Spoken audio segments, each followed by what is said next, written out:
మనిషి దేవుని ద్వారా బ్రతుకుతున్నాడు అన్నది వాస్తవం. మనిషి దేవుని కొరకు బ్రతకాలని, మనిషి దేవుని కొరకు ఫలించాలని దేవుని యొక్క ప్రణాళిక ఉంది అన్నది వాస్తవం. దేవుని ఎదుట పరిశుద్ధులముగాను నిర్దోషులములుగాను ఉండవలెనని దేవుడు జగత్తు పునాది వేయబడక ముందే తన అనాది ప్రణాళిక ద్వారా మనల్ని ఏర్పాటు చేసుకొనేను అని దేవుని యొక్క గ్రంథం మనతో మాట్లాడుతూ ఉంది. అంటే ఈరోజు మనము పుట్టాము అంటే, ఈరోజు నీవు నేను పుట్టాము, వాక్యం వింటున్నాము, ఇక్కడ వచ్చి కూడుకున్నాము అంటే ఇది దేవుని యొక్క అనాది ప్రణాళిక. ప్రియులారా, ఎప్పటి ప్రణాళిక? ఎన్ని రోజుల ప్రణాళిక అంటే ఈ సృష్టి అనేది పుట్టక మునిపే, జగత్తు అనేది పుట్టక మునిపే దేవుడు తన సంకల్పంలో మనమందరం ఈ రీతిగా ఉండాలని ఆయన సంకల్పంలో నిర్ణయించుకున్నాడు. కాబట్టే ఈరోజు మనమందరము ఇక్కడ కూడుకున్నాం, దేవుని యొక్క వాక్యాన్ని వింటున్నాం. దేవుడు నిన్ను నన్ను ఆకర్షించాడు కాబట్టే మనం ఈరోజు ఈ యొక్క సభలో కూర్చొని ఉన్నాం, ఈ యొక్క వాక్యాన్ని వింటా ఉన్నాం. ఆలోచన చేయండి ప్రియులారా, తన ప్రియుని యందు తాను ఉచితముగా మనకు అనుగ్రహించిన తన కృపా మహిమకు కీర్తి కలిగినట్లు తన చిత్త ప్రకారమైన దయా సంకల్పం చొప్పున యేసుక్రీస్తు ద్వారా తనకు కుమారులుగా స్వీకరించుటకై మనలను ముందుగా తన కోసం నిర్ణయించుకొని, బాగా వినండి, ఇక్కడ ముందుగా తన కోసం ఎవరు నిర్ణయించుకున్నాడు?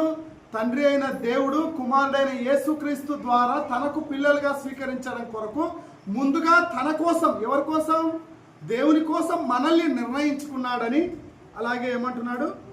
మనము తన ఎదుట పరిశుద్ధులమును నిర్దోషములనై ఉండవలెనని జగత్తు పునాది వేయబడక మునిపే ప్రేమ చేత ఆయన క్రీస్తులో మనలను ముందుగా ఏర్పరచుకొనేను అని వ్రాయబడింది. అంటే క్రీస్తులో ఆయన ప్రేమ చేత ఆయన కుమారులుగా స్వీకరించబడట కొరకై తన కృపా మహిమకు కీర్తి కలుగుట కొరకై దేవుడు ఏం చేశాడు? నిన్ను నన్ను జగత్తు పునాది వేయబడక ముందే ఏర్పాటు చేసుకున్నాడు అన్నది వాస్తవం. ప్రియులారా, ఈ యొక్క సత్యమైన విషయాన్ని ఎవరైతే గ్రహిస్తారో, ఎవరైతే ఆ మాటల యందు విశ్వాసం ఉంచుతారో, ఆ మాటల యందు నమ్మకం ఉంచుతారో దేవుని కొరకు ఫలించేటి వారుగా ఎదుగుతారు.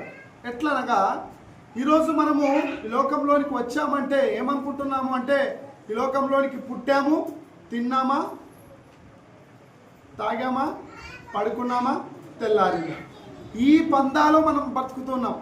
ఎందుకోసం బ్రతుకుతున్నావు అని ఎవరైనా అడిగితే, ఎందుకోసం బ్రతుకుతున్నామని ఎవరిని అడిగినా ఏదో ఒక సమాధానం. తల్లిదండ్రులను అడిగితే మేము నా పిల్లల కోసమే, పిల్లల మీదనే, మా ఆశ అంతా పిల్లల మీదనే ఉంది, ఆ పిల్లలు బాగుపడితే చూడాలని, ఆ పిల్లలకు పెళ్లిళ్ళు చేయాలని, ఆ పిల్లలను కూడా చూడాలన్న కళ ఉంది నాకు అంటాడు. అంటే నీ యొక్క కళ, నీ యొక్క కోరిక, నీ యొక్క ఉద్దేశం ఏముంది అంటే, తల్లిదండ్రులు ఎందుకోసం బ్రతుకుతున్నారంటే పిల్లల కోసం. పిల్లలు ఎవరి కోసం బ్రతుకుతున్నారంటే మా భవిష్యత్తు కోసం బ్రతుకుతున్నామని చెప్పేవారు కొందరైతే, తల్లిదండ్రుల కోసం బ్రతుకుతున్నామని చెప్పేవాళ్ళు ఇంకొంతమంది ఉంటారు. ఇలా మనం ఆలోచన చేసుకుంటూ వెళ్తే, రాజకీయ నాయకులను అడిగితే ఈ యొక్క ప్రజల కోసం మేము బ్రతుకుతున్నామని చెప్పేవాళ్ళు ఉన్నారు. ఉద్యోగస్తులను అడిగితే మేము ఈ యొక్క ఊరికి సేవ చేయడం కోసం బ్రతుకుతున్నామని చెప్పేవారు ఉన్నారు. కానీ అసలైన ఎందుకోసం బ్రతుకుతున్నాము అన్న విషయము, అసలైన విషయము ఎవరు తెలుసుకోకపోవడం ఇక్కడ విచారకరమైన సంగతి. అసలు సిసలైన విషయం ఏంటి? అసలు మనం బ్రతికించడానికి మనల్ని ఎవరు బ్రతికిస్తున్నారు, ఎందుకు బ్రతికిస్తున్నారు, మనం బ్రతకవలసినది దేనికోసము అన్న విషయాన్ని మనిషి పూర్తిగా మర్చిపోయాడు ప్రియులారా. అందుకే దేవుని యొక్క పేరిట మనుషులు ఏం చేస్తున్నారంటే, సమాజాన్ని దేవుని వైపు నడిపించాలి అని చాలామంది దేవుని కొరకు బ్రతికింప చేయాలని, దేవుని సేవ చేస్తున్నామని చెప్పుకుంటూ తమ యొక్క మత వ్యాప్తి కొరకు ప్రయాసపడుతున్న వారు లోకంలో లేకపోలేదు. పోయిన 2 నెలల క్రితం అనుకుంటా, నెలన్నర 2 నెలల క్రితం అనుకుంటా ఒక సంగతి జరిగింది. పెహల్గామ్ అనే ఒక ఊర్లో ఉగ్రవాదులు ఎంటర్ అయ్యి ఏం చేసినారంటే 28 మందిని మీదే మతం అని అడిగి, మాది ఫలానా మతం అని చెప్పగానే ప్రతి మగవాన్ని, స్త్రీ పురుషులు ఇద్దరు పోయింటారు అనుకోండి, ఇద్దరు పోయినప్పుడు ఆ భార్యాభర్త పోయినప్పుడు భార్యాభర్త పిల్లలు ఉండగానే భర్తను మాత్రం నీది ఏ మతం అని అడగడం, ఫలానా మతము నాది ఈ మతం అని చెప్తే ఆ మతం మా మతానికి సంబంధించిన వ్యక్తి కాదని వాళ్ళ భార్య ముందట వాళ్ళ పిల్లల ముందటనే నిట్ట నిలువున 28 మందిని చంపినారు. ఎవరు వీళ్ళు అంటే ఉగ్రవాదులు. వాళ్ళు దేనికోసం చంపారంటే వాళ్ళ యొక్క సిద్ధాంతం ఏంటంటే మేము మా దేవునికి సేవ చేయుచున్నాము, మేము మా దేవునికి సేవ చేస్తున్నాం. సేవ చేసేది ఏంటి? మా మతం ఒకటే ఇక్కడ ఉండాలి, మిగతా మతాలు ఉండకూడదని మతం అడిగి చంపిన ఉగ్రవాదులు లోకంలో ఉన్నారు. అంటే ఇక్కడ మనం ఈ విషయాన్ని ఎందుకు నేను ప్రస్తావిస్తున్నాను అంటే మత వ్యాప్తి కొరకు బ్రతికే వాళ్ళు కొంతమంది ఉన్నారు. నేను దేవునికి సేవ చేస్తున్నాను అని చెప్పుకుంటూ మారని మనిషిని నేను భూమిపైన లేకుండా చేస్తాను అన్న ఒక ఆలోచనతో మనుషులు బ్రతుకుతున్నారు. లోకము ఈ మనిషి మారకపోతే ఈ మనిషి మాకు వద్దు, అతన్ని చంపేసేయడం మంచిది అన్న ఆలోచనతో మారని ప్రతి మనిషిని చంపేయాలి, శిక్షించాలి, వాడు ఉండకూడదు అని కోరుకుంటుంది లోకం. కానీ దేవుడు ఒకవేళ అలా అనుకొని ఉంటే, దేవుడే నిజంగా అలా అనుకొని ఉంటే ఈరోజు భూమి మీద మనం ఎవరైనా బ్రతికే వాళ్ళమా? మారని మనిషిని చంపాలని దేవుడు గాన అనుకొని ఉండింటే ఈరోజు మనుషులు భూమి మీద ఒక్కరు కూడా ఉండేవాళ్ళు కాదు ప్రియులారా. ఎందుకంటే ఏ ఒక్క మనిషి కూడా దేవుని యొక్క చిత్తాన్ని నెరవేర్చే పనిలో లేరు. దేవుణ్ణి సంతోష పెట్టాలి, దేవుని కొరకు ఫలించాలి, దేవుని కొరకు బ్రతకాలి, దేవుని యొక్క ఆలోచన కలిగి ఉండాలి, దేవుని ప్రేమను పొందుకున్న మేము దేవుని ప్రేమను పంచాలి అన్న ఆలోచనతో ఏ ఒక్క మనిషి కూడా లేడు ప్రియులారా. అందుకే మారని మనిషిని నేను చంపాలని దేవుడే అనుకొని ఉంటే ఈరోజు భూమి మీద నరజాతి అనేది లేకుండా పోయేది. కానీ దేవుడు ఏం చేశాడు? నిన్ను నన్ను ప్రేమించాడు కనుకనే, నీకు నాకు జీవంనిచ్చాడు కనుకనే, నీకు నాకు ఊపిరినిచ్చాడు కనుకనే ఆయన ప్రేమ చేత మనల్ని ఇంకా బ్రతికిస్తున్నాడు. ఉదాహరణకి మనము మన ఇంటి ముందర ఒక చెట్టును వేసుకున్నాం. ఏం చెట్టు? ఒక జామ చెట్టు వేసుకున్నాం అనుకోండి. జామ చెట్టు వేసుకున్నాం. ఈ జామ చెట్టు వేసుకున్న జామ చెట్టుకు రోజు నీళ్లు పోస్తున్నాం, ఎరువు వేస్తున్నాం.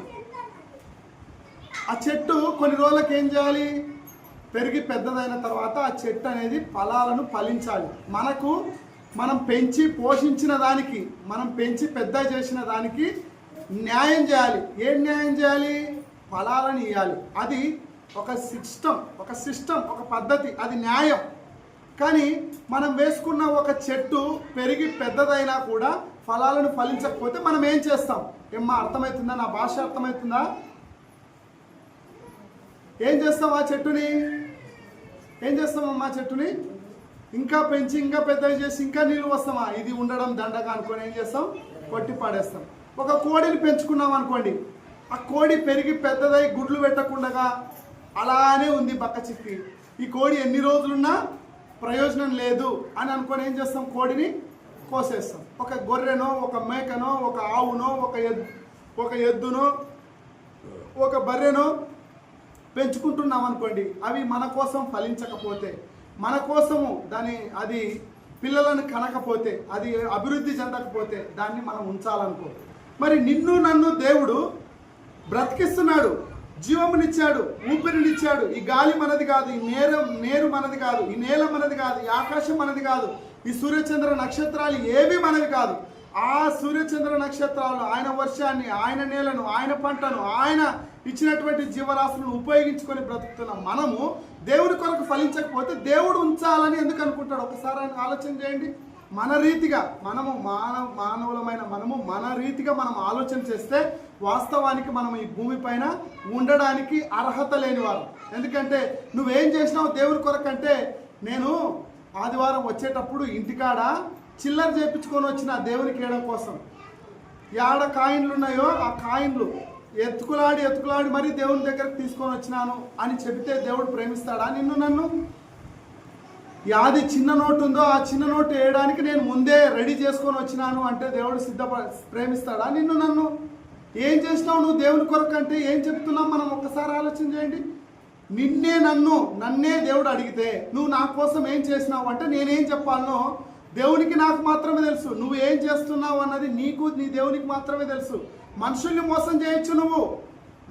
మోసం చేయొచ్చు కానీ దేవుణ్ణి మోసం చేయలేవు. నువ్వు దేవుని కొరకు ఎంత పరిశుద్ధంగా బ్రతుకుతున్నావు, నువ్వు దేవుని కొరకు ఎంత సమయాన్ని వెచ్చిస్తున్నావు, నువ్వు దేవుని కొరకు నీ కష్టార్జితాన్ని ఎంత వెచ్చిస్తున్నావు, నువ్వు దేవుని కొరకు నీ సమయాన్ని ఎంత దేవుని సన్నిధిలో గడుపుతున్నావు అన్నది దేవుడు నిన్ను నన్ను పరీక్షిస్తే సమాధానం చెప్పే వారంగా ఉండాలి.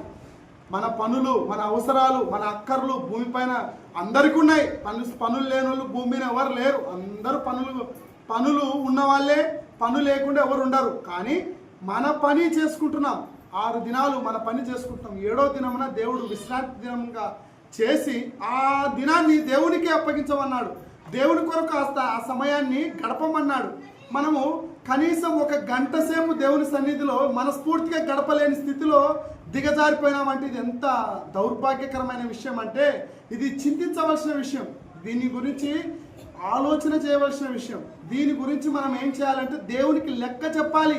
నువ్వేం చేసినావు అంటే నువ్వు చెప్పడానికి నీకు నాకు ఒక మాట అనేది ఉండాలి. ఒక లెక్క సమాధానం చెప్పని స్థితిలో ఉంటే ఎందుకు నువ్వు బ్రతకడం దండగాని దేవుడే ఏర్పారేస్తే ఏమైపోతాం?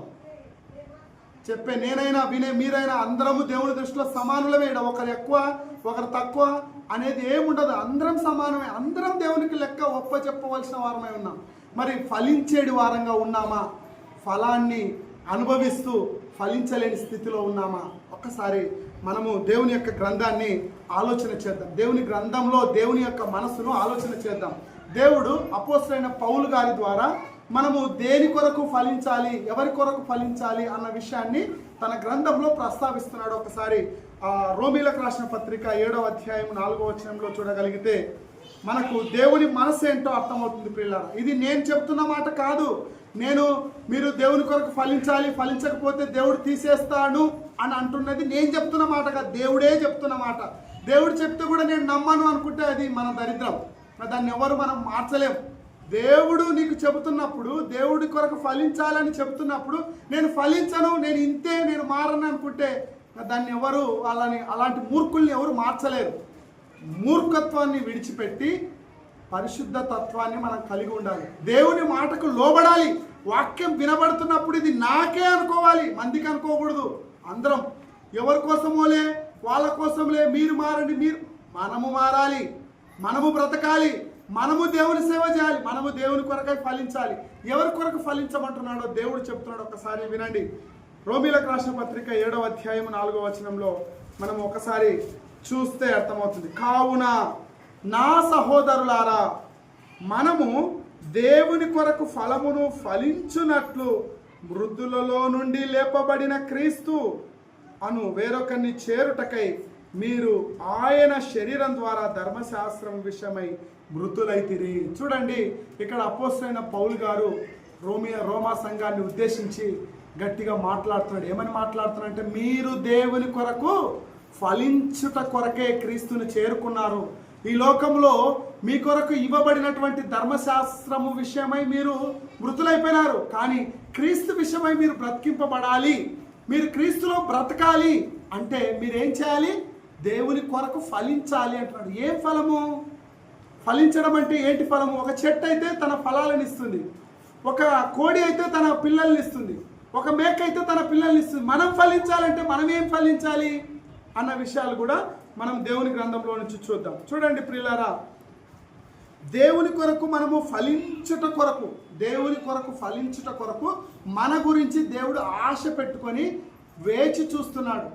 ఫలించాలి, ఫలించాలి, ఫలించాలి, వీళ్ళు నా కొరకు ఆత్మలను సంపాదించాలి, నా కొరకు బ్రతకాలి, ఆత్మ ఫలాన్ని ఫలించేటి వారంగా ఉండాలి, శరీర కార్యాలను విసర్జించేవారుగా ఉండాలి, నా కొరకు బ్రతికి 10 మందిని బ్రతికించేవారుగా ఉండాలి అని దేవుడు ఆశ పెట్టుకొని నీ కొరకు నా కొరకు ఎదురు చూస్తూ ఉన్నాడు. అందుకే ఎదురు చూస్తూ దేవుడు ఎవరితో మన బాధను, మనము దేవునికి వ్యతిరేకంగా మారిపోయి దేవుని గురించి ఆలోచనను విడిచిపెట్టి దేవుని గురించి పట్టించుకోకుండా బ్రతుకుతుంటే ఆయన మన గురించి ఎవరికి చెప్పుకోవాలో అర్థం కాక ఎవరితో మాట్లాడుతున్నాడో ఒకసారి చూడండి. మన గురించి, మన బాధను గురించి ఆయన ఎవరితోనో ఒకరితో పంచుకుంటున్నాడు. పంచుకొని వాళ్ళకి చెప్తున్నాడు, నువ్వు జాగ్రత్త, నువ్వైనా చెవియొగ్గు, నువ్వైనా నా మాటిను. వాళ్ళు వినకుంటున్నారు, వాళ్ళకి వినకుంటున్న వాళ్ళు, నా మీద తిరగబడిన వాళ్ళు, వాళ్ళ కొరకు నువ్వు ఆలోచన చేయని దేవుడు ఒకరితో మాట్లాడుతున్నాడు. ఎవరితో మాట్లాడుతున్నాడో ఒకసారి యెషయా గ్రంథం 1వ అధ్యాయం 2వ వచనం చూడండి. యెషయా గ్రంథము 1వ అధ్యాయము 2వ వచనంలో దేవుడు తన బాధను ఎవరితో పంచుకుంటున్నాడో ఒకసారి చూడండి ప్రియులారా. యెషయా గ్రంథం 1వ అధ్యాయము 2వ వచనం ఎవరితో చెప్పుకున్నాడు చూడండి. యెహోవా మాట్లాడుచున్నాడు. దేవుడు మాట్లాడుతున్నాడు. ఏమని మాట్లాడుతున్నాడమ్మా? వింటున్నారమ్మా? నిద్రపోతున్నాడు. దేవుడు మాట్లాడుతున్నాడు. ఎవరితో మాట్లాడుతున్నాడో వినండి. ఆకాశమా, ఎవరితో చెప్తున్నాడు? ఎవరితో చెప్తున్నాడు మన గురించి? ఆకాశంతో చెప్తున్నాడు. ఆకాశమా ఆలకించుము, భూమి చెవియొగ్గుము. భూమి నీ చెవులు తెరుచుకొని విను. నిద్రపోవడం కాదు, తిరగడం మాత్రమే కాదు, నువ్వు ఫలించడం మాత్రమే కాదు. భూమి అయిన నీవు చెవియొగ్గు, చెవి తెరుచుకొని విను. నేను చెప్తున్నాను. ఎవరు? దేవుడు అంటున్నాడు. మాట చేత సృష్టిని కలిగించిన దేవాది దేవుడు అంటున్నాడు. ఏమని అంటున్నాడు? ఆకాశంతో చెప్తున్నాడు. ఆకాశమా నువ్వు ఆలకించు, నేను ఒక మాట మాట్లాడుతున్నాను, నువ్వు ఆలకించు. భూమి అయిన నీవు చెవియొగ్గు, చెవి పెట్టి విను. భూమి నువ్వు విను, నేనేమంటున్నానంటే అంటూ ఏమంటున్నాడు చూడండి. నేను, ఎవరు? దేవుడు అంటున్నాడు, నేను పిల్లలను పెంచి గొప్పవారినిగా చేసి తిని. ఎవరు అంటున్నారు ఈ మాట? దేవుడు అంటున్నాడు. ఎవరి గురించి అంటున్నాడు? మన గురించి అంటున్నాడు. మనమే ఆయన పిల్లలం. అర్థమవుతుందమ్మా? మనమే ఆయన పిల్లలము. ఆయన పిల్లలమైన మన గురించి ఎవరితో చెప్తున్నాడు? డిస్కషన్ చేస్తున్నాడు. ఆకాశంతో చెప్తున్నాడు, భూమితో చెప్తున్నాడు. ఏమని చెప్తున్నాడు? నేను ఈ పిల్లలను పెంచి గొప్పవారిగా చేశాను. అయితే ఆ పిల్లలు ఏం చేసినారో ఒకసారి చూడండి. వారు నా మీద తిరగబడి ఉన్నారు. దేవుని పిల్లలమైన మనము దేవుని మీద తిరగబడితే దేవుడు తన బాధను ఎవరితో చెప్పుకుంటున్నాడు? ఆకాశంతో చెప్పుకుంటున్నాడు, భూమితో చెప్పుకుంటున్నాడు. నా పిల్లలని, ఏ పిల్లలైతే నేను పెంచి పెద్దవారిగా చేశానో, ఏ పిల్లల కోసమైతే ఈ సమస్త సృష్టిని నేను ఉచితంగా వాళ్ళు పుట్టక ముందే వాళ్ళ ఆకలి నెరిగి ఆహారాన్ని సిద్ధం చేశాను, వాళ్ళ దప్పిక నెరిగి వాళ్ళు పుట్టక మునిపే వాళ్ళ కోసం నీళ్ళని సిద్ధం చేశాను, వాళ్ళ నోటి రుచులు నెరిగి వాళ్ళు పుట్టక ముందే వాళ్ళ కోసం రుచులను నేను భూమిలో ఉంచాను. ఆకాశ పక్షులను, జీవరాశులను, సముద్రాలను, పర్వతాలను, వీటన్నిటిని వాళ్ళు పుట్టక ముందే నేను సిద్ధం చేసి స్థిరం చేసి వారి కోసం ఇస్తే వాళ్ళు ఏం చేసినారు? పిల్లలను పెంచి పెద్దవారిగా చేస్తే వాళ్ళు ఏం చేసినారు? నా మీదనే తిరగబడినారు. చూడండి, దేవుని యొక్క సంకల్పము ఆయన గ్రంథంలో భూమి విషయమే ఏమి రాయబడిందో ఒకసారి ఇదే యెషయా గ్రంథం 45వ అధ్యాయం 18వ వచనం చూడండి. 45వ అధ్యాయము 18వ వచనం.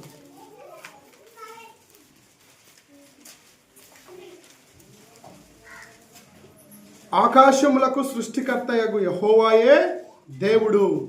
ఎవరికి సృష్టికర్త? ఏమ్మా, ఎవరికి సృష్టికర్త? ఆకాశములకు సృష్టికర్తయగు యెహోవాయే దేవుడు. దేవుడు ఎవరని చెప్తున్నాడు ఇక్కడ? ఈ భూమి ఆకాశములకు సృష్టికర్త అయినటువంటి ఆయననే దేవుడు అంటూ, ఆయన ఎవరు? దేవుడు భూమిని కలుగజేసి దాన్ని స్థిరపరిచెను. నిరాకారముగా ఉండునట్లు ఆయన దానిని సృజింపలేదు, నివాస స్థలమగునట్లు దానిని సృజించెను. అంటే నిరాకారంగా, అది పనికిరాని దానిగా దేవుడు భూమిని సృష్టించలేదు.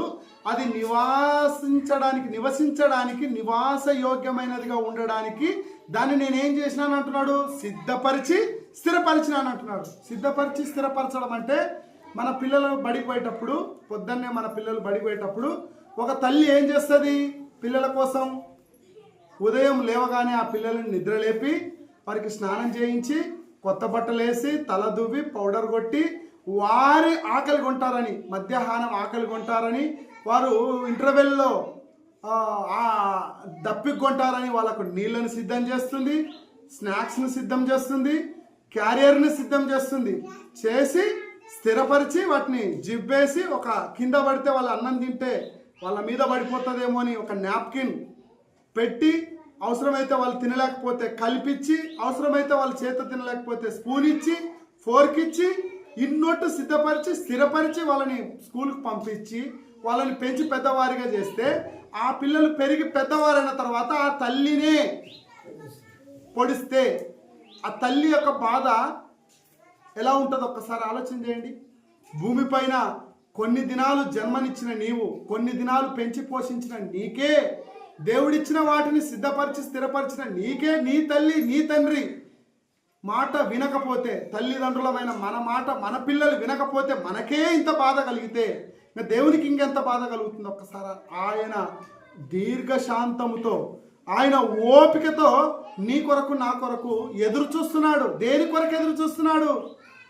ఆయన ఎదుట మనము పరిశుద్ధులుగాను నిర్దోషులుగాను ఉండవలనని, క్రీస్తు ద్వారా మనల్ని కుమారులుగా స్వీకరించుటకై మనలను జగత్తు పునాది వేయబడక ముందు ఆయన ఏర్పాటు చేసుకున్నాడు. వాస్తవం ఎంతనో అలాగే ఆయన కొరకు ఫలించడం కొరకు దేవుడు భూమిని సిద్ధపరిచినాడు అని వ్రాయబడి ఉంది. అలాగే చూడండి ప్రియులారా, ఈ విశ్వాన్ని వినాశనమునకు నడిపించకుండా, ఈ విశ్వాన్ని జాగ్రత్తగా మన కోసం నాశనం కాకుండా భూమిని తిప్పుతున్నాడు, సూర్యుని వెలిగింపజేస్తున్నాడు, చంద్రుణ్ణి మండింపజేస్తున్నాడు, వర్షాన్ని కురిపింపజేస్తున్నాడు. అలాగే మనం బ్రతకడానికి ఆయన కారకుడైనాడు. చూడండి అపోస్తుల కార్యంలో 17వ అధ్యాయంలో మనము ఎవరి ద్వారా బ్రతుకుతున్నాము, మన బ్రతుకుకు వెనుక కారణం ఎవరు అన్న విషయాలను దేవుడు అపోస్తుల కార్యముల గ్రంథంలో వ్రాయించాడు. ఒకసారి చూడండి 17వ అధ్యాయము 28వ వచనం. అపోస్తుల కార్యములు 17వ అధ్యాయము 28వ వచనం. ఇక్కడ ఏమని వ్రాయబడి ఉంది? మనము ఆయన యందు బ్రతుకుచున్నాము. బైబిల్ ఉన్న వాళ్ళు తీస్తున్నారమ్మా? నేను చెప్తున్న మాటలు నా మాటలు కాదు, ఇవి దేవుడు వ్రాయించిన మాటలు, దేవుని మాటలు. నీతో నాతో మాట్లాడుతున్నాడు అన్నప్పుడు మనం జాగ్రత్తగా భయముతోను భక్తితోను వణుకుతోను మన రక్షణను కొనసాగించాలి అన్నది ఎంత వాస్తవమో, ఆయన వాక్యము అలా ఉన్నదో లేదో పరిశీలించుకోవాల్సిన బాధ్యతను కూడా మన మీదనే ఉంచాడు. అందుకే యేసుక్రీస్తు ప్రభుల వారు ఏమంటాడంటే, మీరేమి వినుచున్నారో జాగ్రత్తగా చూసుకొనిడి అన్నాడు. అంటే మనం వింటున్నది దేవుని మాటలా సొంత మాటలా అన్నది కూడా మనం చూసుకోవాలి. ఎవరు చెప్తే వాళ్ళ మాటలు వినకూడదు, ఏం చెప్తే అది వినకూడదు. దేవుని మాటలు అయితేనే, దేవుడు చెప్పిన మాటలు అయితేనే వినాలి, దాని ప్రకారం మనము ఆచరించాలి, బ్రతకాలి. దేవుడు అంటున్నాడు చూడండి 17వ అధ్యాయం 28వ వచనంలో ఏమంటున్నాడు? మనము ఆయన యందు బ్రతుకుచున్నాము. మన బ్రతుకు ఎవరి ద్వారా బ్రతుకుతున్నాము? ఎవరి యందు బ్రతుకుతున్నాం? మనము దేవుని యందు బ్రతుకుతున్నాం. అలాగే చలించుచున్నాం, ఉనికి కలిగి ఉన్నాం. అటువలే మనము ఆయన సంతానం. అర్థమవుతుందమ్మా? దేవుని సంతానమైన మనము ఆయన యందు బ్రతుకుచున్నాం, ఆయన యందు చలించుచున్నాం, ఆయన యందు ఉనికి కలిగి ఉన్నాం, ఆయన సంతానమందు జీవింపజేస్తున్నాం. అందుకే దేవుడు ఏమంటున్నాడంటే, యావత్ భూమి మీద కాపురం ఉన్నట్టు ఆయన ఒకరి నుండి ప్రతి జాతి మనుషులను సృష్టించి వారు ఒకవేళ దేవుని నుండి తడవలాడి కనుగొందరేమో అని తన వెదక నిమిత్తం నిర్ణయ కాలము వారి నివాస స్థలం యొక్క పొలిమేరను ఏర్పాటు చేశాను. ఆయన మనలో ఎవనికి దూరంగా ఉండువాడు కాదు అంటున్నాడు. అంటే దేవుడు మనల్ని యావత్ భూమి మీద కాపురం ఉంటూ ఒక మనిషి నుండే మనల్ని సృష్టించాడని ఆయన గ్రంథం నీతిగా సెలవిస్తున్నది ప్రియులారా. మరి ఆయన యందు ఉద్భవించబడిన మనము, ఆయనే సంతానంలో నుంచి పుట్టిన మనము, ఆయన కొరకు ఫలించకపోతే, ఆయన కొరకు బ్రతకకపోతే ఈ లోకమందు నష్టం ఉంది అంటూ ఎలా ఫలించాలి అన్న విషయాన్ని కూడా తన గ్రంథంలో ఒక మాట వ్రాయించాడు. చూడండి గలతీలకు రాసిన పత్రిక 5వ అధ్యాయము 22వ వచనం. గలతీలకు రాసిన పత్రిక 5వ అధ్యాయము 22వ వచనం. ఆత్మఫలమేమనగా మనల్ని ఫలించవలసినది దేని ఫలించమంటున్నాడంటే, మన ఫలాలు ఎలాంటి ఫలాలు ఫలించేటి వారంగా ఉండాలంటున్నాడంటే ఆత్మఫలం. అంటే మనలో ఆత్మ ఉంది, ఆత్మలమైన మనము, ఈ శరీరంలో నివసిస్తున్న మనము ఆత్మలుగా ఫలించవలసినది ఏటిని ఫలించాలి, వేటి కొరకు పండాలి, వేటి కొరకు జీవించాలి, దేవుని ద్వారా బ్రతుకుతున్న మనము దేన్ని ఫలించాలి అంటున్నాడంటే ఆత్మఫలమేమనగా ప్రేమ. ఫస్ట్ ప్రేమను కలిగి ఉండేది ఒక ఫలం. దేవునిలో మనం ఫలించడము అంటే, ఆత్మలుగా ఫలించేది వారంగా ఉండాలంటే మొట్టమొదటిగా మనకి ఇక్కడున్న మనకందరికి ఏం కలిగి ఉండాలి? ప్రేమ కలిగి ఉండాలి. అలాగే ఇంకేం కలిగి ఉండాలి? సంతోషం కలిగి ఉండాలి. ప్రేమ కలిగి ఉండాలి, అలాగే సంతోషం కలిగి ఉండాలి. అలాగే ఇంకోటి ఏమంటున్నాడు? సమాధానం కలిగి ఉండాలి, దీర్ఘశాంతం కలిగి ఉండాలి, దయాలత్వం కలిగి ఉండాలి, మంచితనం కలిగి ఉండాలి, విశ్వాసం కలిగి ఉండాలి, సాత్వికం కలిగి ఉండాలి, ఆశా నిగ్రహములు కలిగి ఉండాలి. ఇవన్నీ దేవునిలో ఆత్మ, మనము దేవుని యందు ఆత్మను ఉంచబడిన వారమైతే, దేవుని నిజంగా మనము ఆత్మతో ఆరాధించే వారమైతే మనలో ఏం ఫలాలు చూడాలని కోరుకుంటున్నాడు? ప్రేమ, సంతోషము, సమాధానము, దీర్ఘశాంతము, దయాలత్వము, మంచితనము, విశ్వాసము, సాత్వికము, ఆశా నిగ్రహాలు కలిగి ఉండాలి. ఇవి ఫలించాలి అంటున్నాడు. అందుకే ఆత్మ ఫలమేమనగా అంటే వీటిని ఫలించేడు వారంగా ఉండంటున్నాడు. అలాగే 19వ వచనంలో శరీర కార్యాలకు దూరంగా ఉండాలి, వీటిని విసర్జించాలి అంటున్నాడు. శరీర కార్యాలు మనకు తెలుసు: జారత్వము, అపవిత్రత, కాముకత్వము, విగ్రహారాధన, అభిచారము, ద్వేషములు, కలహము, మత్సరములు, క్రోధములు, కక్షలు, భేదములు, విమతములు, అసూయలు, మత్తతలు, అల్లరితో కూడిన ఆటపాటలు. వీటిని ఫలించకూడదు. మనం వేటిని ఫలించాలనో వాటిని ఫలించడం లేదు, వేటిని ఫలించకూడదో వాటిని ఫలిస్తున్నాం. ఈరోజు మన పిల్లలు తాగుబోతులుగా, తిరుగుబోతులుగా, మతోన్మాదులుగా, విగ్రహారాధికులుగా, కక్షలు, పగలు, ప్రతీకారాలు కలిగిన వారై లోకం మందు అందరికీ వ్యతిరేకులుగా మారిపోయి లోకంలో ఇష్టానుసారంగా బ్రతుకుతూ శరీర కార్యాలను ఫలించేటి వారుగా ఉంటే దేవుడు తన ఆకాశంతోనూ తన భూమితోనూ మాట్లాడుతూ తన బాధను వెళ్ళకక్కుతున్నాడు.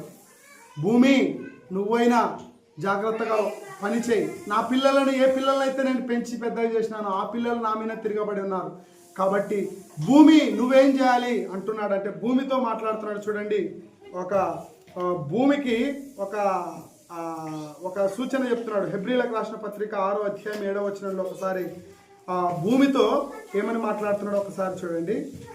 6వ అధ్యాయం 7వ వచనం. హెబ్రీలకు రాసిన పత్రిక 6వ అధ్యాయం 7వ వచనం.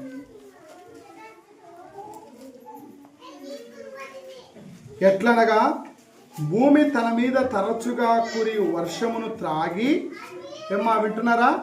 భూమి ఏం చేస్తుందంట? భూమి ఏం చేస్తుంది అంటున్నాడు? భూమి తన మీద తరచుగా కురియు వర్షమును త్రాగుతుందంట. భూమికి కూడా దప్పిక అవుతుందంట. దప్పిక అయితే భూమి ఏం తాగుతుంది? నీళ్లు తాగుతుందంట.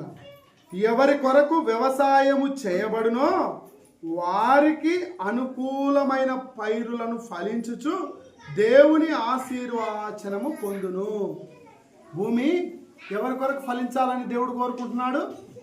ఎవరైతే దేవుని యొక్క చిత్తాన్ని నెరవేర్చే పనిలో ఉంటూ దేవుని యొక్క ఆత్మ ఫలములను ఫలించే వారంగా దేవుని కొరకు బ్రతుకుతూ ఉన్న వారి కొరకు భూమిని అనుకూలమైన వారికి భూమి ఎవరి కొరకు వ్యవసాయం చేయబడినో వారికి అనుకూలమైన పైరులను ఫలించుచు దేవుని ఆశీర్వచనము పొందుతుంది. భూమి పొందుతుంది.